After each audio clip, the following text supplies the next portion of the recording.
In what ways did you adapt your game as you got older? Sure. This is a really good question. And look, this is a really, I think, relevant question. In what ways do you adapt your game when you get older? With with learning game and going from scarcity to abundance, when you're scarce, you're trying to achieve things for the first time. There's this nice innocence, like, I don't know what I'm doing. I'm going to try my best. And then positive things start happening. So when you have that innocent frame of mind and you're scarce, you will sometimes you get results just because you're trying things for the first time and you're being adventurous and there's innocence coming through. So starting game can almost always give you instant results or at least instant positive feedback from girls because there's that innocence. But what happens is once you get a little bit of positive results, then you get into this framework of I don't want to fail. I don't want to lose the little bit of progress that I've got. Then you become truly abundant, right? And this is the answer to your question, like, how do I change my game as I get older? You become truly abundant, and your game needs to be not so much about getting a girl's attention, but more about reassuring her why you would even like her in the first place.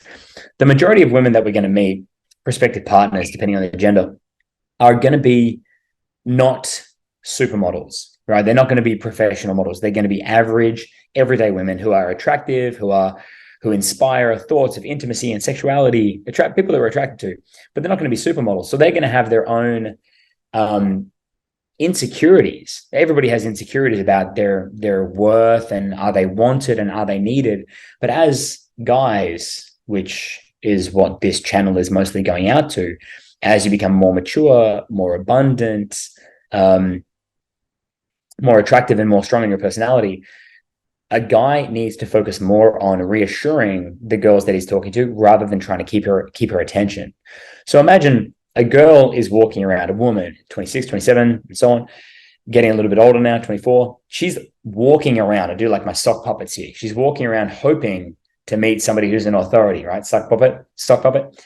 And then here's your guys who they might be, imagine they have a good job, they go to the gym, they have decent fashion, they're very respectful, but they don't think that they are like good guys. They don't think that they have authority or that they have abundance yet. So they have scarcity. So the woman is looking up and she's hoping that the guy is like up here, like looking down, like a big boss. But the same guy, his mentality is here. So she's looking up there and he's like hoping to get her attention. Like, hey, please notice me. Like my sock puppets, please notice me. And she's like, no, that's not what I'm looking for. What she's looking for is to be chosen by a man with choice, right? With female psychology, and I'm making generalizations here, there are exceptions to the rule. With female psychology, females are much more community minded than men. Men are more autonomously independent minded, divide and conquer kind of stuff. Because females are community minded, their sense of self is very much made up of how people think of them and how they relate to them. As in, women care more about how people think of them than men do. It's also, women are much more emotionally intelligent, therefore their depth of caring is deeper. They're more aware of what things mean emotionally. Men are blunter objects. Men are more blunt, so we can actually endure the pain of rejection better than women because we're blunter. We don't have the depths of perceived pain as women do. That's why guys can take risks and endure risks in approaching, normally, traditionally, historically, better than women. Women don't like approaching as much because their sense of self is comprised communally more than men are. So if they get approached by somebody who they respect, that means a lot to them. If they do the approaching, it doesn't mean as much, right? That's just statistics. It's historic. It's traditional. So back to the sock puppets. She's looking to be chosen by a man with choice. A lot of your guys don't know how they feel about themselves. So your game has to change as you get older to take on a reassuring role. Like, I choose you. I'd love to do something with you. I think you stand out from the crowd. It's so cute, my sock puppets.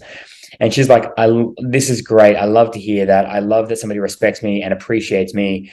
and it's coming from a person of authority, a man with choice, a person who's put himself in a good position.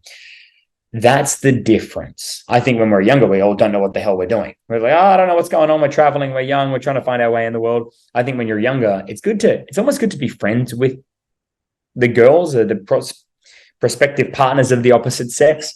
It's good to be friends and just go with the flow, hang out. Maybe you have your makeouts, maybe you have your intimacy. But as you get yourself into a position of a better lifestyle, your physique, your business, your apartment, your place in life, realize that community-based mentality, the community-based mentality of women, it really appeals to them to be reminded or openly appreciated, because that really appeals to them, is what I'm saying, right? As opposed to trying to get their attention and play mind games with them. So a little bit of a delve into psychology. What you need to know is actually compliment more. What to do, how to do it, compliment more. You stand out from the crowd. I particularly wanted to speak to you because of XYZ. I would make the effort for you. Those kind of things appeal, right? So that's the answer to how does the game change as you get older and more abundant? That's it. So I studied to be a counselor. So I knew from the very beginning that my role in life is to manage troubled people. And this is what that is. But counseling is like sitting on the couch. But here we can do it live, in field, tangibly. And of course, over the 5 weeks, there's ups and downs. There's really positive experiences, really negative experiences. And I can help to navigate through that like a pilot taking the plane through turbulence.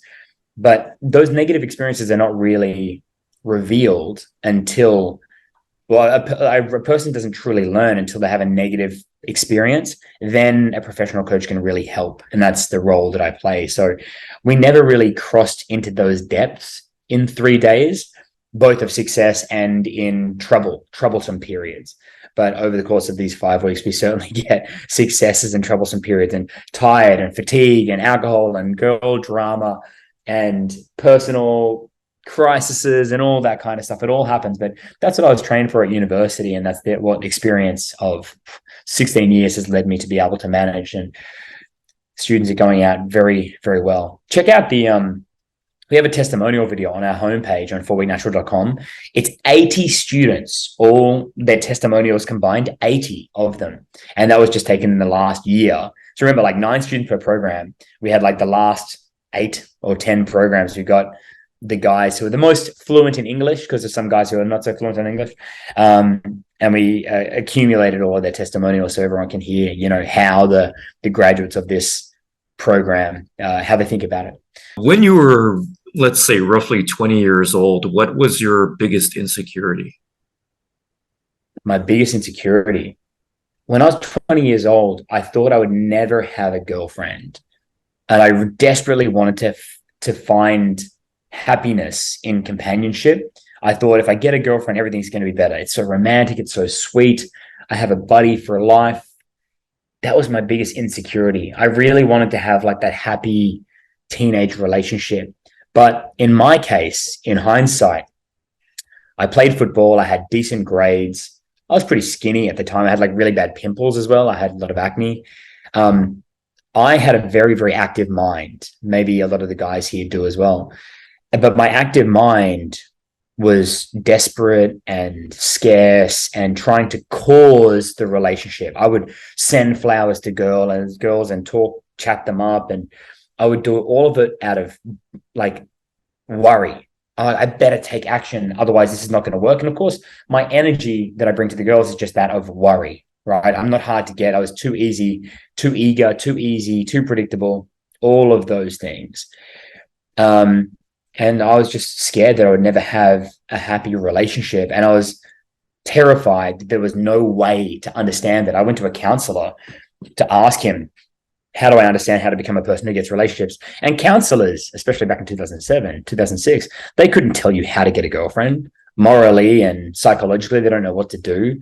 Now we do, right? How to do it. And that's basically be somebody who operates outside of the safe zone, who can be edgy, who can take risks, be somebody who can create jealousy, be somebody who sees themselves as an authority in their own right, rather than trying to find happiness in others, and a combination of those things. And of course, the verbal mechanisms that it takes to facilitate those connections. Be strong when you worry that you're talking to a girl who's out of your league. Just keep it together, and you will fall into the relationships that I wish that I had. I mean, if I did have a relationship, I wouldn't have become the coach that I am now, or creating all the content and these ideas that otherwise never would have happened. So in a way, it's kind of nice. And I've had incredible relationships since, and I'm glad to keep sharing this with younger guys who, guys who are watching this area of your life is not a happy place, but it can be fixed. It can be fixed.